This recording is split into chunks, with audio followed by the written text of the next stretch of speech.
Atlantis, खोए हुए शहर का रहस्य।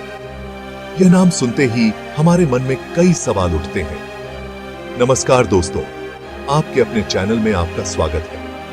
आज हम एक ऐसे रहस्य की बात करेंगे जिसने सदियों से लोगों को हैरान किया है। आज हम जानेंगे अटलांटिस के रहस्यों के बारे में। यह शहर जो कभी एक महान सभ्यता का केंद्र था, अब केवल कहानियों और मिथकों में जीवित है। यह शहर सदियों से इतिहासकारों और साइंटिस्ट्स के लिए एक रहस्य बना हुआ है। कई लोग इसे खोजने की कोशिश कर चुके हैं, लेकिन सफलता नहीं मिली। क्या यह शहर सचमुच में था या यह केवल एक कल्पना है? अगर था तो कहां था?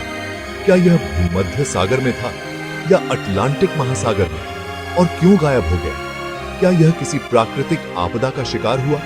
इन सवालों के जवाब आज तक कोई नहीं ढूंढ पाया है, लेकिन हम कोशिश करेंगे इन रहस्यों को सुलझाने की। चलिए दोस्तों, तैयार हो जाइए अटलांटिस के रहस्यों में डूबने के लिए। यह यात्रा रोमांचक और ज्ञानवर्धक होगी। अटलांटिस का खोया हुआ शहर कहां है? यह सवाल सदियों से लोगों को सोचने पर मजबूर करता आया है। यह सवाल सदियों से लोगों को सोचने पर मजबूर करता आया है। कई विद्वान और इतिहासकार इस रहस्य को सुलझाने की कोशिश कर चुके हैं। कुछ लोग मानते हैं कि यह शहर अटलांटिक महासागर में कहीं डूबा हुआ है और इसके अवशेष आज भी समुद्र की गहराइयों में छिपे हुए हैं, जबकि कुछ का मानना है कि यह मेडिटेरेनियन सी में स्थित था, जहां आज भी कई प्राचीन खंडहर मिलते हैं। प्राचीन ग्रीक दार्शनिक प्लेटो ने सबसे पहले अटलांटिस का जिक्र अपनी बुक्स में किया था। उन्होंने इसे एक उन्नत सभ्यता के रूप में वर्णित किया।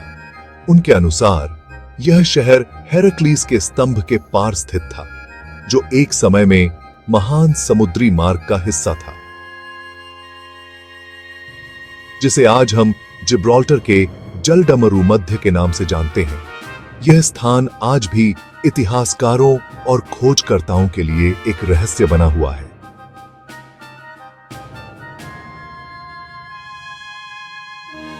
अटलांटिस के साइज के बारे में भी अलग अलग मत हैं। कुछ लोग इसे एक मिथक मानते हैं, जबकि अन्य इसे एक वास्तविक स्थान मानते हैं। कुछ लोगों का मानना है कि यह शहर एक छोटे से आइलैंड से बड़ा नहीं था, शायद एक ऐसा स्थान जो समुद्र में खो गया, जबकि कुछ का मानना है कि यह एक बहुत बड़ा महाद्वीप था, जो अपने समय में अत्यधिक विकसित और समृद्ध था।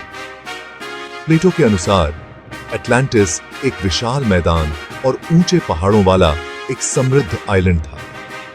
यह स्थान प्राकृतिक संसाधनों से भरपूर था। इस आइलैंड पर सोने और चांदी की खदानें थीं, जो इसे और भी मूल्यवान बनाती थी। और यहाँ के लोग कला, विज्ञान और युद्ध में निपुण थे। वे अपने समय के सबसे उन्नत सभ्यताओं में से एक थे, जिनकी कहानियां आज भी रहस्य बनी हुई हैं।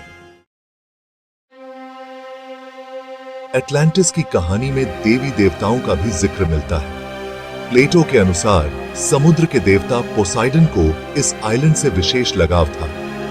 एक दिन पोसाइडन ने एक मानव कन्या क्लेटो से प्रेम किया और उससे शादी कर ली। पोसाइडन और क्लेटो के 5 जोड़े जुड़वां बच्चे हुए और पोसाइडन ने अपने 10 पुत्रों को अटलांटिस के 10 अलग अलग हिस्सों का राजा बनाया। अटलांटिस के खोए हुए शहर में कैप्टिवेशन महल।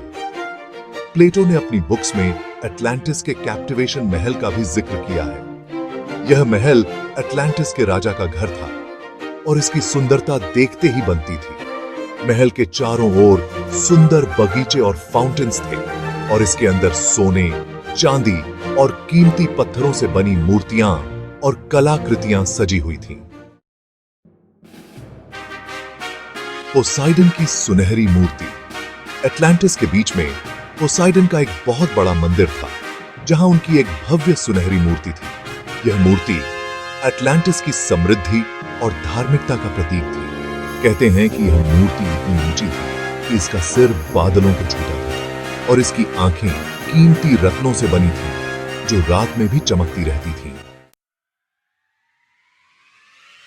आत्मनिर्भर और समृद्ध शहर अटलांटिस। अटलांटिस न सिर्फ खूबसूरत था, बल्कि आत्मनिर्भर और समृद्ध भी था। यहां की जमीन उपजाऊ थी और यहां के लोग कुशल किसान, व्यापारी और कारीगर थे।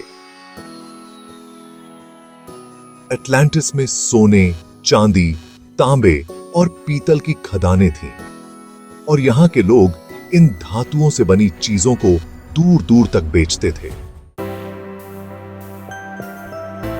प्लेटो के अनुसार एटलांटिस का उदय धीरे धीरे हुआ। शुरुआत में यह एक छोटा सा आइलैंड राज्य था, लेकिन समय के साथ यह अपने व्यापार, कला और संस्कृति के दम पर एक शक्तिशाली साम्राज्य बन गया। एटलांटिस के लोग नई तकनीकों और विचारों को अपनाने में माहिर थे। उन्होंने अपने शहर को सुंदर और मजबूत बनाने के लिए नए नए तरीके ईजाद किए। कुछ लोगों का मानना है कि एटलांटिस का संबंध एलियन से था। उनके अनुसार एटलांटिस के लोग पृथ्वी से पहले किसी और ग्रह से आए थे और उनके पास उन्नत तकनीक थी, जिसकी वजह से वे एक शक्तिशाली सभ्यता का निर्माण कर पाए। कुछ सिद्धांतों के अनुसार एटलांटिस के लोगों के पास उड़न तश्तरियां और लेजर किरणों जैसे उन्नत हथियार थे। क्या एटलांटिस का खोया हुआ शहर सचमुच में था? यह एक ऐसा सवाल है जो सदियों से लोगों को परेशान करता आया है। कुछ लोग मानते हैं कि एटलांटिस सिर्फ एक कहानी है जिसे प्लेटो ने लोगों को सीख देने के लिए लिखा था। दूसरी ओर कुछ लोग मानते हैं कि एटलांटिस एक असली शहर था जो किसी प्राकृतिक आपदा में नष्ट हो गया। तो दोस्तों, यह थी एटलांटिस के खोए हुए शहर की कहानी। एक ऐसी सभ्यता जो शायद कभी थी ही नहीं, या फिर इतनी उन्नत थी कि उसका नाम सिर्फ कहानियों में ही जिंदा रह सका। क्या एटलांटिस सचमुच में था? यह सवाल आज भी एक रहस्य बना हुआ है, लेकिन इससे कोई फर्क नहीं पड़ता कि यह सच है या फिर सिर्फ एक कल्पना। एटलांटिस की कहानी हमें सोचने पर मजबूर करती है।